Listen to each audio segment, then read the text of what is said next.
Welcome back to Win is Win Football Podcast. What a weekend! Real Madrid beat Barcelona 2-1 at home, breaking that loss streak for an entire season. We have lost to them. Humiliation streak. The humiliation streak, the humiliation ritual. Yeah. Arsenal beat Aston Villa and our clear title favorite, Crystal Palace, and our clear title favorites. While City lost to Aston Villa. Yes. And Liverpool keep being losers. Manchester United. Surprising us all. Title contenders. Sure. Yes, please. As long as Amorim is in charge, yes, please. All right, let's start with Real Madrid. The big one. El Clásico. How does it feel now? It's been a couple of hours. You've had your sleep. How does it feel now? I just want to say my prediction was spot on. Reverse. Reverse. If you reverse it. In a parallel universe, it would have been spot on. I don't know what the comments are on about, criticizing me for my prediction. Why? I was right. Yeah. I said Barcelona will win at some point. At some point, maybe. But what a game. I mean, first of all, let's start with the coach, Alonso. Xabi. You've been critical of him in the big games. In the big games. Yeah. I have been critical. I've been skeptical. Yeah. Okay. I have been skeptical because of his record with Bayer Leverkusen against big coaches and against the loss against PSG in the World Club World Cup 4-0 and then 5-3, 5-2 against Atletico. I was skeptical. But today, he made a statement. He said, I am here to be a winner. And to play my game. And to play my game and to be a winner and win my way as well. And honestly, now I believe in him. I believe in him. I don't care how it goes. I believe in it. Because... But, I mean, you're not that hard to convince, in my opinion. On both ways. No, I was skeptical. I was skeptical for the beginning. But you're easy to convince in the bad way and in a good way. No, I ride with him through thick and thin now. Okay, we'll see. If you lose one game next week, I'm riding with Alonso through thick and thin. Let's start with the formation. Yeah. I was very skeptical when I saw the formation because it's kind of the same formation that we played against Atletico and we lost. With Arda dropping deep in midfield. Yeah, but what he did differently is that Arda was on the right wing and the right mid against Atletico. This time he was actually a left-sided midfielder and a center midfielder. Yeah. Bellingham was playing in his natural position as a center attacking midfielder, but also on the right wing and at a second striker. Camavinga was a right midfielder. Crazy. New position unlocked. And Valverde as a right back is much better than any other position. And the way we set up this high press, great defensive mid block. Our XG was almost 4. Their XG was 1. Yeah, and your intensity, that was what impressed the entire me game, it was under control. Yeah, I haven't seen an El Clásico under this type of control since 2017 Super Cup with Zidane. And I am very proud of what the team did. Now let's talk about some players. Okay. Bellingham is back. Fantastic. Did the operation, did the surgery, now he's back and you can see that 2023-2024 form and he has that goal instinct back. Yeah. And he runs and he has the technique and that assist to Mbappe. The way he spun Pedri. And created space and then timed it perfectly. It was beautiful. And then being there at the right time and scoring the decisive goal, the Barcelona killer, Bellingham. I love his mentality. He truly is back. The Barcelona killer, man. That's exactly what it is. Mbappe, every shot is on target. Super hot. The accuracy of Mbappe recently, it's nuts. And I think he was playing injured as well. Yeah. I still think he's slightly... Not that is 100%. No. And another player that we have to compliment, and we already did, is Vinícius. What an incredible game. What an incredible dribbler. Especially that first half, man. Now, the guy that I forgot to mention in my post-match reaction. Yeah. Eder Militão. Yeah. The one thing I remember when he was playing as a striker, for some reason he ended up as a striker. Bro, he was counter-attacking. Yeah, he was everywhere. You know what? We've criticized Eder Militão when we started this podcast. You, my friend, you criticized him the most. We criticized him. Don't drag me into this. My partner in crime. What's up? Brother from another mother. God damn. So we criticized Militão last season after he came back from his first ACL injury, and he did play very badly. But maybe we should have been nicer because he's been an ACL injury. Yeah. He had ACL injury to both sides, knees, and he is world class. and Top 3 defenders in the world and, currently. You know, he was that good before his ACL, but he was a very physical type center back. So when you lose your knees, In my opinion, this version of Militão is better yeah, than the 2022 version because he is focused. And this is the problem with Militão. He needs to stay focused. Yeah. You can't lose focus. ADHD defender. Yeah. And the mix between Militão and Huijsen, by the way, calm. let's just give Militão the credit. Yeah. Defensively, stopped the entire Barcelona attack. Pocketed Ferran, pocketed Rashford, pocketed even Pedri at some points, and Fermin. Lovely, and the header to Bellingham. He assisted the goal to Bellingham, and he almost started a counter and almost scored. Yeah. Now combine that with Huijsen, the calm, the intelligence, the IQ, and he made it so much easier playing out the back. Yeah. And defensively, he did well. Yeah. He stopped Lamine. Him and Carreras pocketed Lamine, bro. Yeah. Lamine had to switch wings. That says Because enough. that's how That locked says up he enough. was. And another thing, Tchouaméni. Bro, Tchouaméni, I don't care what anyone says, best CDM this season. Best CDM this season. Defensively and passing-wise. But mostly defensively. Yeah, but he's a very good player. He should be one of the best in the world. Camavinga gave us the calm, gave us the dribbling. And stability. Perfect. And Arda is the only one that missed, but it was the wrong position as well. But he needs to In the big games. Even Alonso said with Arda it's an experiment. You're gonna get some good, get something bad, and we just have to suffer the consequences. Yeah, but for him to develop, because it's a development. So you sacrifice something for now to eventually potentially gain something in the future. Exactly. And if he learns this role and be able to play that part in your midfield, it will solve so many issues and be able to make you guys so much better. So it's a risk. For me, this should be the starting 11, but there's a big but. Trent and Carvajal are now healthy. For me, are coming back. And that's the thing which I would say, for me, what would make you like probably the biggest contender for Champions League is if you could successfully add Trent to this side. Because Trent can decide a Champions League tie on his own. With his passing and with his just his action on his own. But his defender can also ruin the team on his own. Yeah, and that's why I said you need to integrate them successfully. How do you get them into the team and a stable environment? And I feel like we have enough good defenders around him to cover for him. But what do you do with Valverde? Now, I think Valverde is going to play Camavinga's position today. Right. But will he do it as well? I'm very skeptical again. So I don't know. We found a good formula. I don't know if the Trent on top of it or Carvajal and then Valverde is in the midfield. I don't know if that ruins some balance that we created. But for me, Trent is that good. You need him in your side. Especially the Trent has to play. But the problem is, what do you do with Valverde and Camavinga? One of them has to go. Rotate them. Just rotate them. Could be. But I loved Camavinga yesterday. Yeah. And in the big games, I want him in that position. But honestly, I would rather have Valverde in my team than Valverde. But I would rather have Camavinga than Valverde. Okay. But it's a good problem to have. And Barcelona, big problems. They have to, but people are talking about injuries, man. Now they're talking about injuries. I said before the game, last season, Militão, ACL, Alaba, ACL, Rudiger, injured most of the season, Bellingham, shoulder injury, Mendy, out big part of the season. But we didn't have a defense. You know what our defense was against Barcelona in the second half? I remember. Vasquez, Tchouaméni, Asensio, Fran Garcia. That's the last Clásico.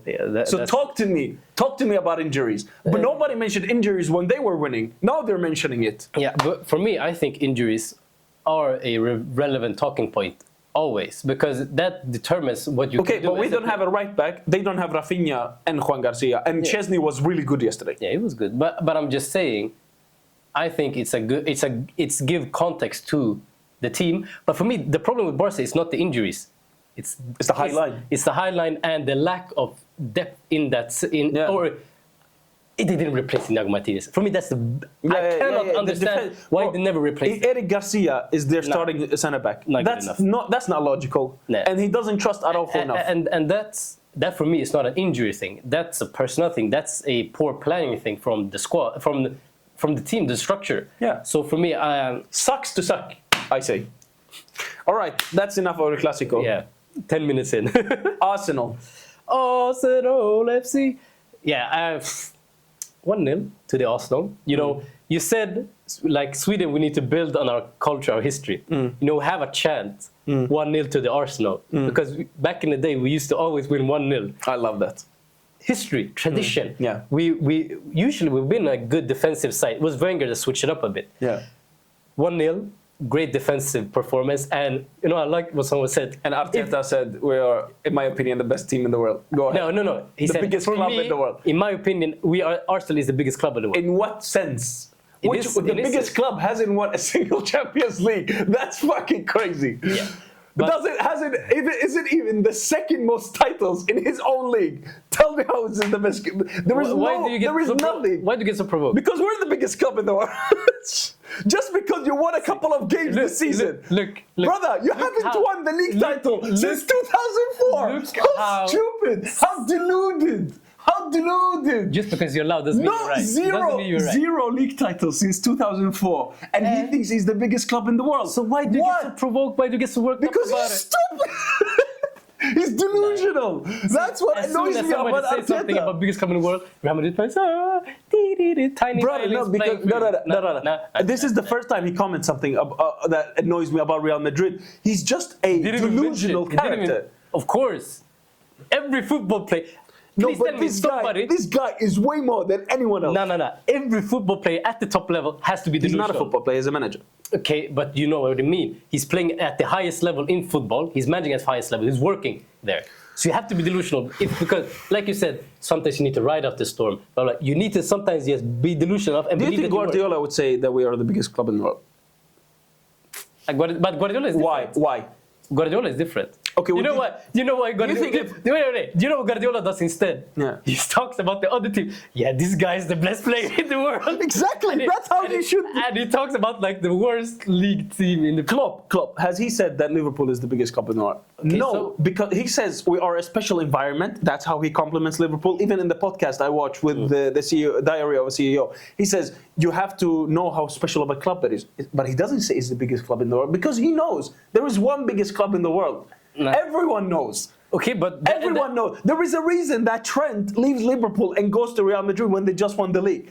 There is one biggest club in the world, and it's the club with 15 Champions League, and the rest have 7 Champions Leagues. I want everyone to look at this and see how fragile their ego, it hurts them so bad. It's not. He did not say Real Madrid is the biggest club in the world. It's not ego. It's delusion. It's the delusion that annoys me. And this is the problem with Arteta, delusion. Go on. What happened in the game? We won because we're the biggest club in the world. Eze, beautiful goal. I hope Eze starts scoring, man. And, okay, I have a few points I want to talk about from this game and in Arsenal in general. So we can start about set piece, because set piece again, ole, ole. That's our chant, because everyone, our boring Arsenal only scoring set pieces. Yeah, you had... Okay, statistically, you had more set piece goals than open goals. We have much more. We have 9 goals. We have set pieces. Open goals. 5. Yeah. But okay, so people say this is not sustainable because we only rely on set pieces. So we can start on our set pieces. It's not that we score only corners, let's say, and we cross in the ball and someone heads it in. It's not that. We score from corners and free kicks with headers. And we score from flick-ons where someone ends up in the back post. We score from where they clear the ball and we shoot, like Eze and Subimani. They're variants to our set pieces. It's not only that we score a specific type of set pieces. Yeah. So there's that. For me, number 1. Number 2, would you say, if you look at Manchester City, how are they winning their football games? By Haaland scoring, right? Yeah. Is that sustainable to rely on one player scoring all of their goals because because without they lost this week. because they lost this week. When Haaland isn't scoring, they are not winning. Yeah. Is that sustainable? No. If you look at Liverpool spending how much money this summer, haven't been able to integrate them into the squad, is that sustainable? No. No. So so we can now say there are not many sustainable things in football.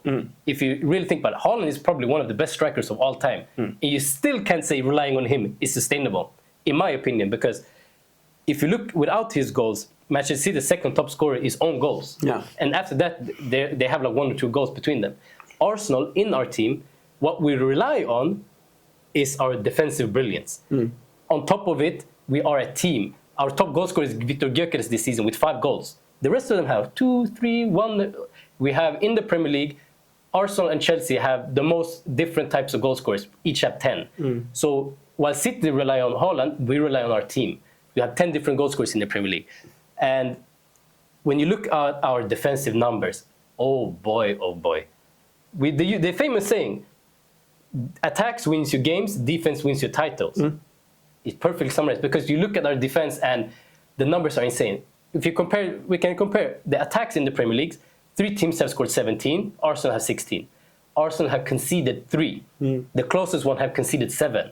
So it's not just a 1 goal difference which is in our attack. We have a big difference in our conceded goals. And you look at the XG against us, the amount of shots. We have this new thing.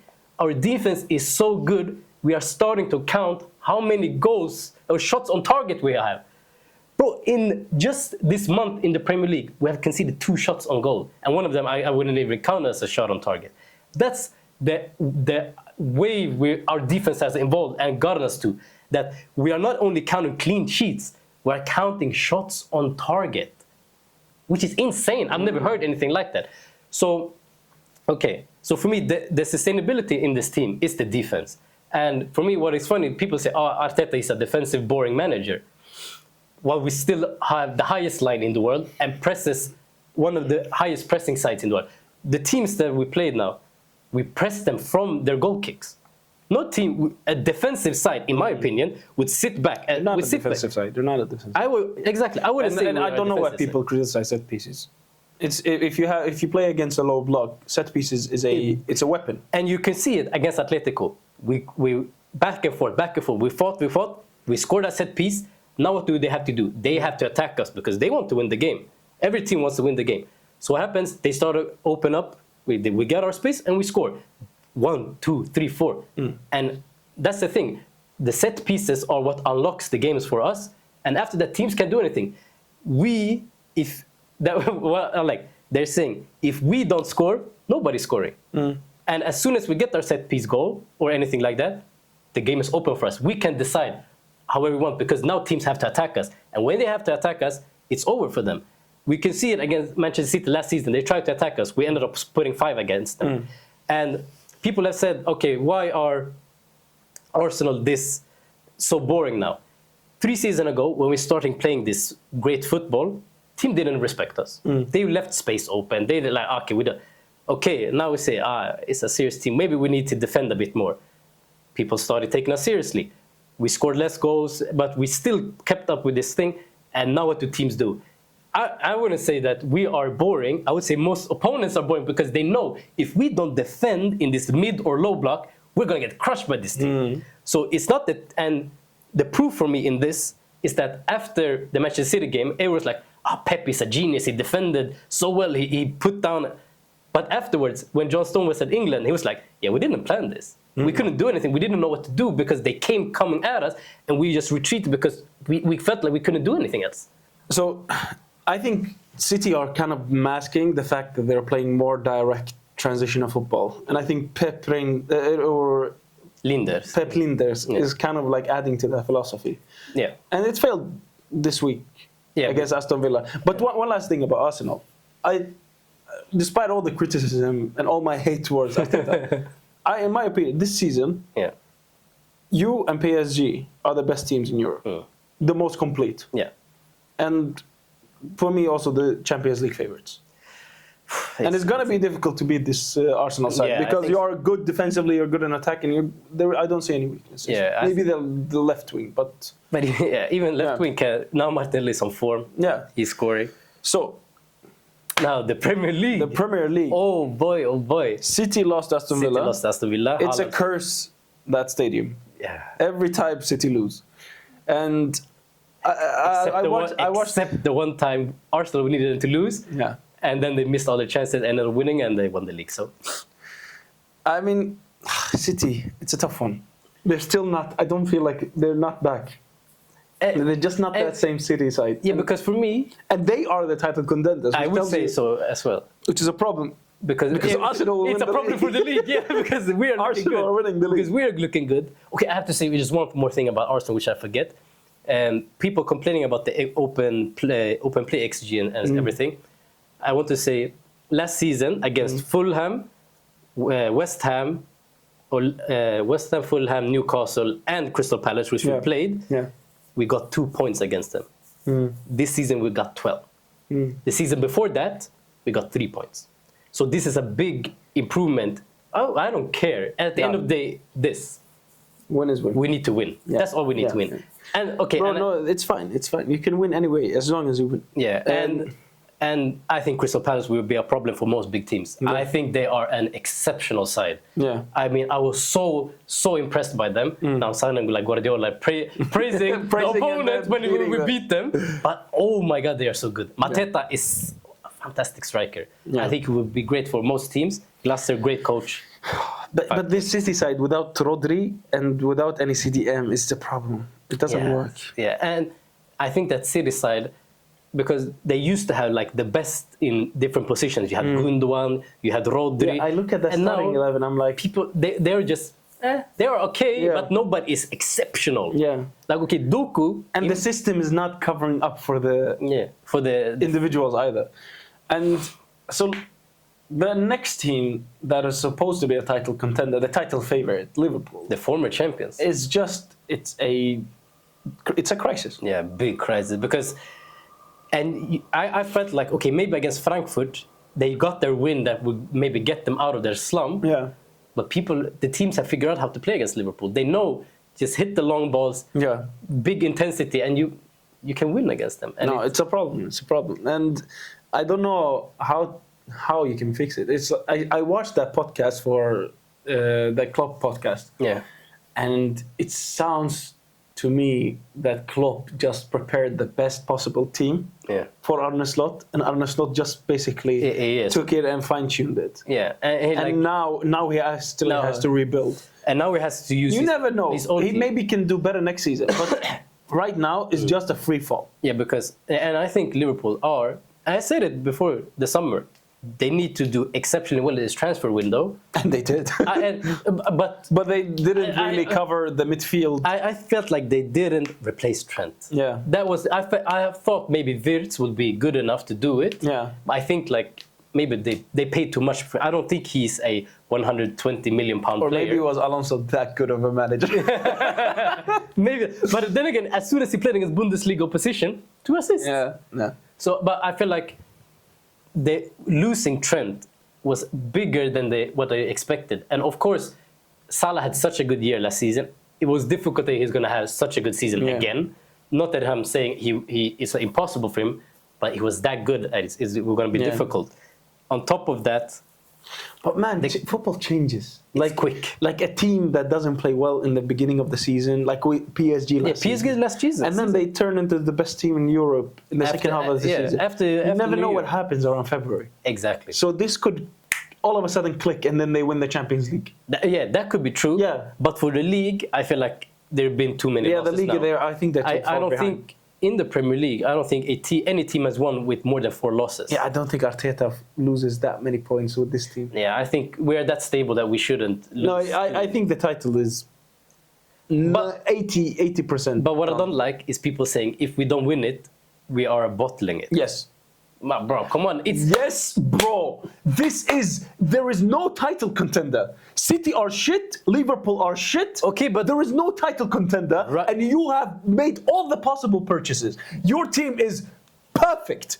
If you don't win this time, it's bottling at its best. Wait. Did you not just say you don't know what's going to happen at the end? Yeah, then you bottle it. If you play well and then you lose the league, you bottle it. This is the ultimate bottle if you don't win the league this season.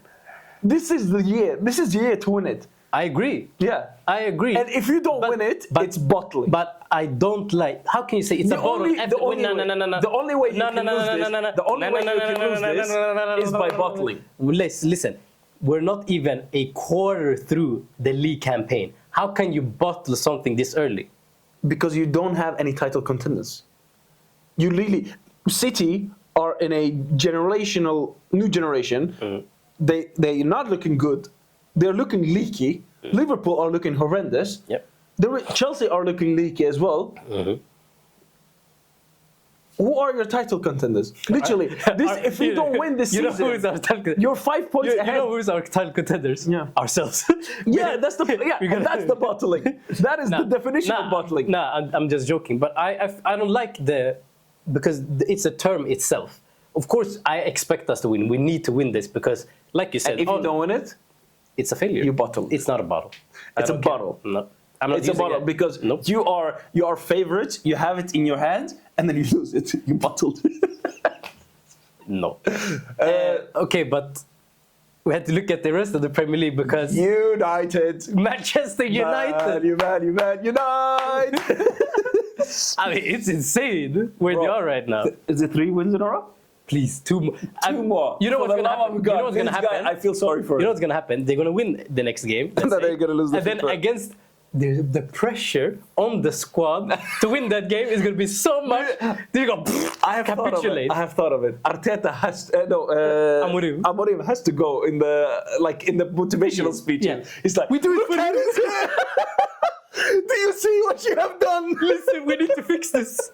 And if they win 5 games in a row, they need to bring him out, and Amorim has to cut his hair. Oh my God, that would be the biggest beautiful thing. I mean, I would love it, and I think I deserve it. Yeah, and I need it. We need it. No, but United, I mean, they're looking good.